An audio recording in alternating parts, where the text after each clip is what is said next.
వేల వరాల బడ్జెట్ మరికొన్ని గంటల్లో పార్లమెంట్ ముందు ప్రవేశపెట్టబోతోంది ప్రభుత్వం. పేరుకు ఓటాన్ అకౌంట్ బడ్జెట్ అయినా మరోసారి అధికారంలోకి రావడానికి వీలుగా భారీ తాయిలాలతో మోడీ పద్దు రెడీ అయిపోయింది.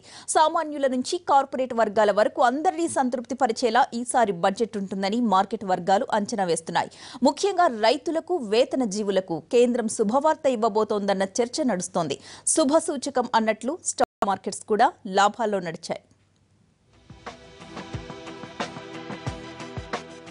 ఇప్పటికే 5 పూర్తిస్థాయి బడ్జెట్లు ప్రవేశపెట్టిన మోదీ ప్రభుత్వానికి ఇవాళ ప్రవేశపెట్టే బడ్జెట్టే చివరిది.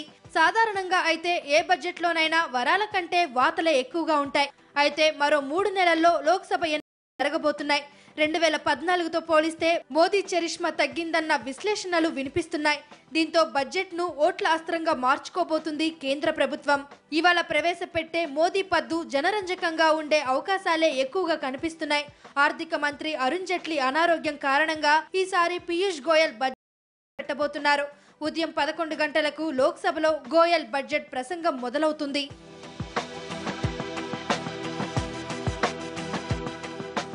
ఎన్నికల బడ్జెట్ కావడంతో నేటి మోదీ పద్దుపై అన్ని వర్గాలు భారీగా ఆశలు పెట్టుకున్నాయి. సామాన్యుల నుండి కార్పొరేట్ సెక్టార్ వరకు ఎవరిపై ఎలాంటి వరాలు కురిపిస్తారా అన్న ఉత్కంఠకు మరికొన్ని గంటల్లో తెరపడుతుంది.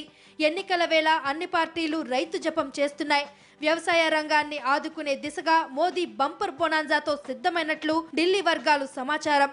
రైతులకు ఆర్థిక ప్రయోజనాలతో కూడిన ప్యాకేజ్ ప్రకటించే సూచనలు కనిపిస్తున్నాయి. రైతులకు పెట్టుబడి సాయం అందించే అంశం కూడా మోదీ పరిశీలనలో ఉంది.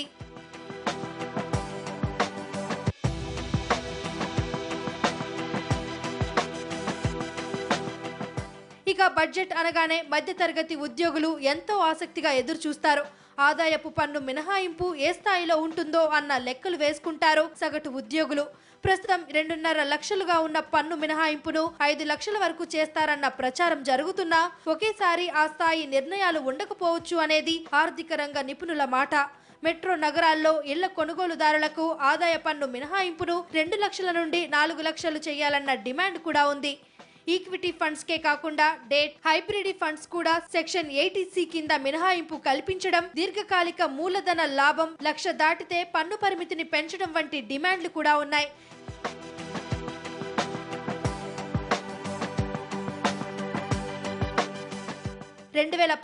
లో అప్పటి ఆర్థిక మంత్రి చిదంబరం కూడా మధ్యంతర బడ్జెట్లో పరోక్ష పన్నులు తగ్గిస్తూ కీలక నిర్ణయం తీసుకున్నారు. 2009లోనూ ప్రణబ్ ముఖర్జీ ఉద్దీపన ప్యాకేజ్ ప్రకటించారు. అందుకే ఎలక్షన్ బడ్జెట్ పై అన్ని వర్గాల్లోనూ భారీ ఆశలు ఉన్నాయి. పీయూష్ గోయల్ వీటిలో ఎన్ని నిజం చేస్తారన్నది ఆసక్తికరంగా మారింది.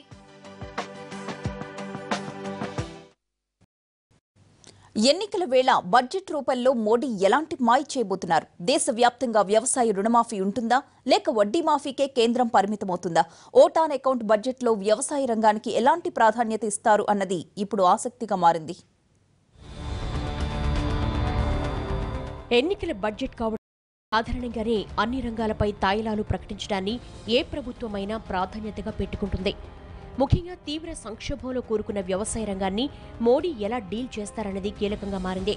2020 నాటికి రైతుల ఆదాయాన్ని రెట్టింపు చేస్తామన్న గత బడ్జెట్ హామీ ఇప్పటి వరకు అమలు కాలేదు. అందుకే అన్నదాతలకు కాస్త ఊరట కలిగించేలా ఆర్థిక ప్యాకేజీలపై కేంద్రం కసరత్తు చేసినట్లుగా తెలుస్తోంది. చిన్న, సన్నకారు రైతులు ఎదుర్కొంటున్న ఆదాయ లోటు సమస్యను పరిష్కరించేందుకు వ్యవసాయ శాఖ పలు ప్రతిపాదనలు పంపింది. సాగుకు ఆర్థిక సాయం, వడ్డీ మాఫీ, పన్ను రాయితీలు వంటివి ఇందులో ఉన్నాయి. అయితే రైతులకు విత్తనాలు, ఎరువులు, వ్యవసాయ సామాగ్రి వంటి వాటికి సబ్సిడీ బదులుగా నేరుగా నగదు అందించే ప్రతిపాదనలను కేంద్రం పరిశీలిస్తోంది. దీన్ని అమల్లోకి తీసుకొస్తే ప్రభుత్వంపై అదనంగా 70,000 కోట్ల ఆర్థిక భారం పడుతుందని అంచనా. ఈసారి ఎన్నికల్లో రైతు రుణమాఫీ అంశం కూడా కీలకంగా మారనుంది. కాంగ్రెస్ పార్టీ ఈ విషయంలో దూకుడుగా వ్యవహరిస్తోంది. మధ్యప్రదేశ్, ఛత్తీస్గఢ్, రాజస్థాన్ రాష్ట్రాల్లో అధికారంలోకి వచ్చిన వెంటనే రుణమాఫీ హామీని అమలు చేసింది. రాష్ట్రాల ఎన్నికల్లో ఈ ఫార్ములా సక్సెస్ కావడంతో జనరల్ ఎలక్షన్స్లో గెలిస్తే దేశవ్యాప్తంగా రైతుల రుణాలు మాఫీ చేస్తామని రాహుల్ ఇప్పటికే ప్రకటించారు. దీంతో మరోసారి అధికార పీఠంపై లెక్కలేసుకుంటున్న మోడీ రైతాంగాన్ని సంతోషపెట్టే నిర్ణయాలు చర్చ నడుస్తోంది. తెలంగాణలో విజయవంతమైన రైతు బంధు వంటి పథకాన్ని బడ్జెట్లో ప్రస్తావించే అవకాశం లేకపోలేదు.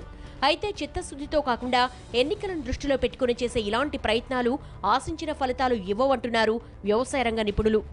రైతుల ఆదాయం రెట్టింపు చేస్తారని ప్రధానమంత్రి చెప్పారు. కానీ ఈ రోజుకు ఏటా 12,500 మంది రైతులు ఆత్మహత్యలు చేసుకుంటున్నారు. రైతుల ఆదాయం రెట్టింపు కావాలంటే అదే భూమిలో ప్రొడక్టివిటీ పెరగాలి. అదే పెట్టుబడితో ప్రొడక్టివిటీ పెరిగితే రైతుల ఆదాయం డెవలప్ అవుతుంది. అంటే వాళ్ళ యొక్క కాస్ట్ ఆఫ్ ప్రొడక్షన్ ఉత్పత్తి వ్యయం తగ్గాలి. కానీ ఉత్పత్తి వ్యయం తగ్గడం లేదే. 1100 ఉన్నటువంటి డిఏపి 1350 అయింది. కూలీ రేట్లు పెరిగాయి, యంత్రాల రేట్లు పెరిగాయి, విత్తనాల రేట్లు పెరిగాయి, అన్నీ పెరిగాయి. అన్నీ పెరిగినప్పుడు కాస్ట్ ఆఫ్ ప్రొడక్షన్ ఎప్పుడైతే తగ్గలేదో. గత కొన్నేళ్లుగా వ్యవసాయ రంగ రుణాలు పెరుగుతూ వస్తున్నాయి. 2017-18లో 11.5 లక్షలకు పైగా రుణాలను రైతులకు అందజేశారు. వాస్తవానికి ప్రభుత్వం పెట్టుకున్న లక్ష్యం 10 లక్షల కోట్లే. వ్యవసాయ రంగం రుణాల లక్ష్యాన్ని 10% పెంచి 12 లక్షల కోట్లు చేసే అవకాశాలు కనిపిస్తున్నాయి. అందరి చూపు ఇప్పుడు ఢిల్లీ వైపు. సర్వత్రా ఉత్కంఠ. కేంద్రం పెద్దలు ప్రజల సెంటిమెంట్ ను గౌరవిస్తారా? రైల్వే బడ్జెట్లో అయినా న్యాయం చేస్తారా? అంకెలు లెక్కలతో సంబంధం లేకుండా విశాఖ రైల్వే జోన్ ని ప్రకటిస్తారా? 4 ఏళ్ల మాదిరిగానే ఇప్పుడు కూడా మొండి చేయి చూపిస్తారా? వాల్తేర్ డివిజన్ కు మళ్లీ టోపీ పెడతారా? బడ్జెట్ వేళ ఇప్పుడు ఇదే హాట్ టాపిక్ గా మారింది. భారతీయ రైల్వేకు వాల్తేరు డివిజన్ బంగారు బాతుగుడ్డు లాంటిది. విశాఖ కేంద్రంగా ఏటా వేల కోట్ల రూపాయల ఆదాయం సమకూరుతుంది. కార్గో, ప్యాసింజర్ రవాణాలో గణనీయమైన వృద్ధి నమోదవుతుంది. అయితే ఉత్తరాంధ్ర ప్రజల అవసరాలు, ఆకాంక్షలకు అనుగుణంగా రైల్వే శాఖ ప్రాధాన్యత మాత్రం దక్కడం లేదు. రాష్ట్ర విభజన సమయంలో లభించిన రైల్వే జోన్ ఏర్పాటు హామీ వాసులకు సెంటిమెంట్ గా మారిపోయింది. 4.5 ఏళ్లుగా ఒక్క రైల్వే జోనే కాదు, అనేక ప్రతిపాదనలు, ప్రకటనలుగానే మిగిలిపోవడం నిరాశకు గురిచేస్తుంది. ఇప్పుడు ఓట్ ఆన్ అకౌంట్ బడ్జెట్ కావడంతో ఎలాంటి ఆశలు లేకపోయినప్పటికీ రైల్వే జోన్ పై కేంద్రం సానుకూల వైఖరిని అనుసరిస్తుందేమోనన్న చిన్న ఆశ మాత్రం జనంలో కనిపిస్తుంది. రైల్వే బడ్జెట్ జోన్ ప్రకటనలకు లంకె లేకపోవడం, త్వరలోనే మోదీ విశాఖ పర్యటనకు వస్తూ ఉండడంతో అంచనాలు ఊపందుకున్నాయి.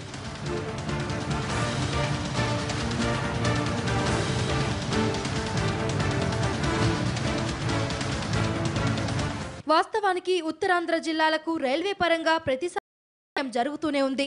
పెరుగుతున్న అవసరాలకు అనుగుణంగా ఫ్రీక్వెన్సీని పెంచాలని, కొత్త రైళ్లను ప్రకటించాలనే డిమాండ్ ఉంది. కొన్నేళ్లుగా విశాఖ నుండి బయలుదేరుతున్న రైళ్లను ఒక్కొక్కటిగా పొడిగించుకుంటూ పోతున్నారు. దీంతో టికెట్ల లభ్యత, రైళ్ల శుభ్రత విషయంలో వాల్తేరు డివిజన్ ప్రయాణికులకు ఇబ్బందులు ఎదురవుతున్నాయి. Railway zone, Visakha metro, Visakha Kirandul KK line doubling, Tuni కొత్త వలసలను కలుపుతూ నూతన రైల్వే లైన్ నిర్మాణం వంటి అనేక ప్రతిపాదనలకు మోక్షం లభించలేదు. కొన్నింటిని కేంద్రం ప్రస్తావించినప్పటికీ ఎలాంటి పురోగతి కనిపించలేదు. అమరావతి రాజధానిగా ఏర్పడిన తర్వాత వివిధ అవసరాల నిమిత్తం విజయవాడకు వెళ్లే వారి సంఖ్య అధికంగా ఉంది. ఇందుకు అనుగుణంగా ఉత్తరాంధ్ర నుండి రైల్వే ఫ్రీక్వెన్సీని పెంచాలని కోరుతున్నారు ఈ ప్రాంత ప్రజలు, నేతలు. విశాఖపట్నాన్ని కలుపుతూ, అమరావతిని కలుపుతూ, గుంటూరును కలుపుతూ ఎక్కువ ట్రైన్స్ ఫ్రీక్వెన్సీ పెంచాల్సిన అవసరం కూడా చాలా ఎక్కువ ఉంది. ఇప్పుడు ఎప్పటి మాదిరిగానే ఉన్న రైళ్లతోని ఉన్న జనాభా పెరుగుతున్నారు, అవసరాలు పెరుగుతున్నాయి. అందరం కూడా ఈ ప్రాంతం నుండి పూర్వం గోదావరి ఎక్స్ప్రెస్, విశాఖ ఎక్స్ప్రెస్ ఈ ట్రైన్స్తోనే కాకుండా విశాఖపట్నం ఈ ప్రాంతం నుండి అమరావతికి, విజయవాడకి వెళ్ళటానికి రోడ్డు ట్రాన్స్పోర్ట్ని కొంచెం తగ్గించి అది ప్రమాదాల నివారణ తగ్గటమే కాకుండా సౌకర్యవంతమైనట్లు ప్రయాణం చేయడానికి, ఆర్థికంగా కాస్త ఉపయోగపడడానికి, గూడ్స్ ట్రాన్స్పోర్ట్ అన్నిటికీ ఉపయోగపడుతుంది. ఇవన్నీ కూడా ఈ దఫా రైల్వే మంత్రి తీసుకున్న కొన్ని నిర్ణయాలు ఉత్తరాంధ్ర ప్రజలకు కొంతమేర ప్రయోజనకరంగానే ఉన్నాయి. తూర్పు కోస్తా పరిధిలో పలు రైళ్లను పొడిగించారు. అలాగే విశాఖ, తిరుపతి మధ్య నిత్యం రద్దీగా నడిచే తిరుమల ఎక్స్ప్రెస్ ను కడప వరకు విస్తరించారు. ఆంధ్రప్రదేశ్లో అత్యంత కీలకమైన తిరుపతి, విజయవాడలను కలుపుతూ విశాఖ, రాయలసీమల మధ్య కనెక్టివిటీ ఏర్పడడం మంచి పరిణామం. అయితే విపరీతమైన డిమాండ్ ఉన్న తిరుమల ఎక్స్ప్రెస్ కు కోచ్ల కొరత ప్రధాన సమస్యగా మారుతుందనే ఆందోళన వ్యక్తమవుతుంది.